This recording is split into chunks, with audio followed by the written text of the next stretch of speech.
ग्रंथ महोत्सव आणि मराठी साहित्य संमेलनाचं हे 23वे वर्ष आहे आणि मला सांगायला अतिशय आनंद वाटतो की या सर्वांमध्ये प्रिंट मीडिया आणि वाहिनी मीडिया दोघांचं जे काम आहे ते अतिशय महत्वपूर्ण आहे. मी पुण्यामध्ये विशेषतः परिसंवाद ऐकत होतो आणि मला अतिशय आनंद असा वाटला की त्यात मांडणी अशी होती की वाचक हा जेव्हा पुस्तक वाचतो त्याच्या आधीची पायरी जर काय असेल तर ते वृत्तपत्र वाचन आणि वाहिन्यांवरची माहिती.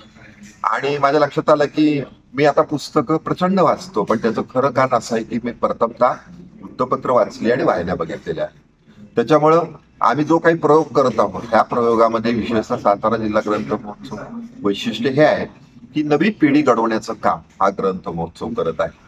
विशेषतः विद्यार्थी कथाकथन, मी वाचलेलं पुस्तक आणि कविता या माध्यमातून एका व्यासपीठावरनं आपलं सादरीकरण करतात आणि तो जो त्यांना आत्मविश्वास मिळतो हा फक्त साहित्यापुरता मिळत नाही तर त्यांना पुढील आयुष्यामध्ये इंटरव्ह्यूसाठी असेल, नेतृत्व करण्यासाठी असेल, या सगळ्या ठिकाणी मिळतो. ही अतिशय महत्वाची बाब आहे. मला सांगायला अतिशय आनंद वाटतो की एका बाजूनी आज पुस्तकाची दुकानं ओस पडत चाललेली आहेत, एका बाजूने नाटकं आपल्याकडे ग्रामीण भागात कमी येत आहेत.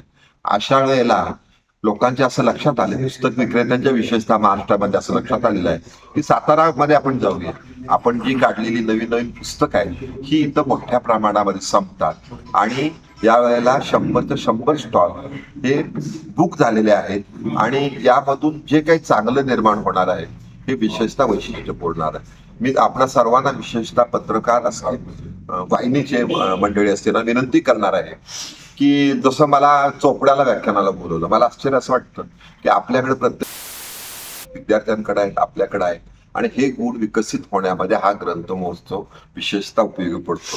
मला असं वाटतं की मी आता वक्ता म्हणून जो काही काम करतो किंवा पुण्यामध्ये वेगळे जे कार्यक्रम घेतोय त्याच्यामध्ये या ग्रंथ महोत्सवाचं विशेषतः 93 साली झालेल्या साहित्य संमेलनाचं, 90 साली झालेल्या नाट्य संमेलनाचं या सर्वांचा मोठा सहभाग आहे. आपण सर्वांनी यात सहभागी व्हावं अशी मी आपल्या सर्वांना विनंती करतो.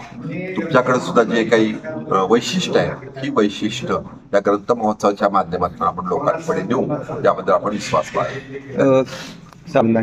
हा ग्रंथ महोत्सव हा 5, 6, 7, 8 असा 4 दिवस आहे आणि विशेषतः या ग्रंथ महोत्सवामधून जे काही साहित्यिक खाद्य आपल्याला मिळणार आहे, विशेषतः विद्यार्थ्यांना जो त्या यशवंतराव चव्हाण व्यासपीठावरून नाटककार डॉक्टर विश्वास मेहरे नगरीमधून जो काही एक प्रकारचा आत्मविश्वास मिळणार आहे आणि विशेषतः या ग्रंथ महोत्सवाच्या माध्यमातून मिळणार आहे ही पुस्तकं, हाताळलेली पुस्तकं विद्यार्थ्यांना एक नवी दृष्टी देतील, विद्यार्थ्यांपासून पालकांपासून ज्येष्ठ नागरिकांना एक नवी दृष्टी देतील याचा आम्हाला विश्वास वाटतो. आणि मोबाईलच्या वाचनापेक्षा सुद्धा पुस्तकाचं वाचन करण्याकडे ही पिढी जाईल. त्यापेक्षा दुसरा एक महत्वाचा मुद्दा असं मला वाटतं की मनमोहन सिंगने मागील कालावधीमध्ये हिंदी भाषा ही जागतिक भाषा जाण्यासाठी मदत केली, जो तो ठराव लागतो तो ठराव केला. तसाच मराठी भाषेसाठी होईल का हा एक महत्वाचा मुद्दा आहे. म्हणजे आज आपण जर बघितलं तर जगामध्ये हिंदी भाषेतली जी पुस्तकं आहेत ती इंग्रजी भाषेमध्ये भाषांतर होतं आणि वेगवेगळे पुरस्कार मिळतात.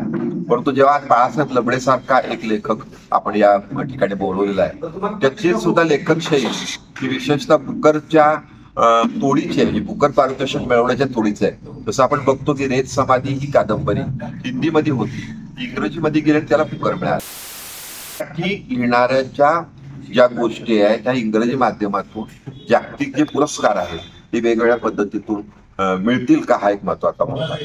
दुसरा महत्वाचा मुद्दा आहे की ही ग्रंथ महोत्सव समिती एवढ्या पुरतं न थांबता एक 5 पुरस्कार विशेषतः सातारा पुण्यामध्ये देऊ इच्छिते त्यांच्या नावाने. त्याच्यामध्ये पहिलं नाव आहे सुमित्राराजे, राजमाता सुमित्राराजे भोसले यांच्या नावाचा उल्लेख करावा लागेल.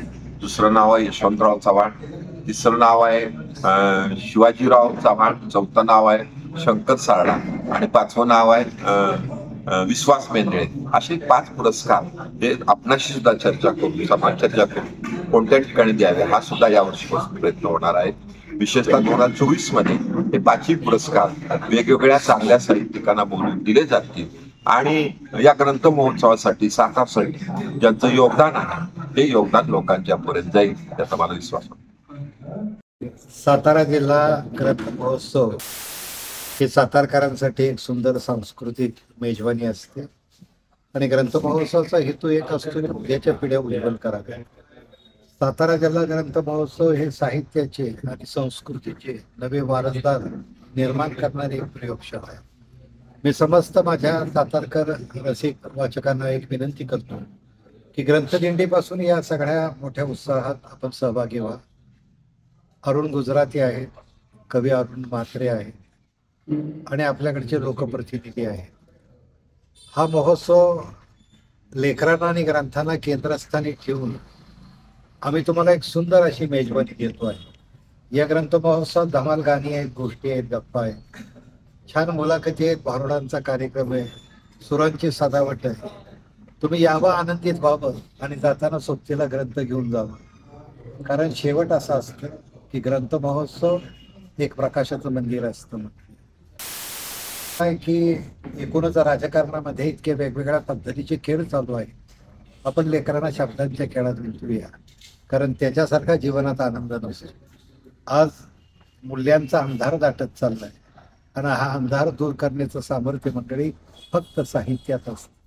म्हणून तो लेकरांना या साहित्याच्या पानात रमवा. जशी ग्रंथाची पानं सृष्टीला सुंदर करतात, तशी ग्रंथाची पानं लेकरांचं भविष्य सुंदर करतात. मी समस्त सातारकरांना विनंती करतो की ह्या सुरुवातीच्या सोहळ्यापासून अगदी रामदास फुटाण्यांच्या शेवटच्या सुंदर बहरदार अगदी विडंबन काव्यापर्यंत आपण उदंड प्रतिसाद द्या. एवढीच ग्रंथ महोत्सवाचा अध्यक्ष आपल्याला देतो.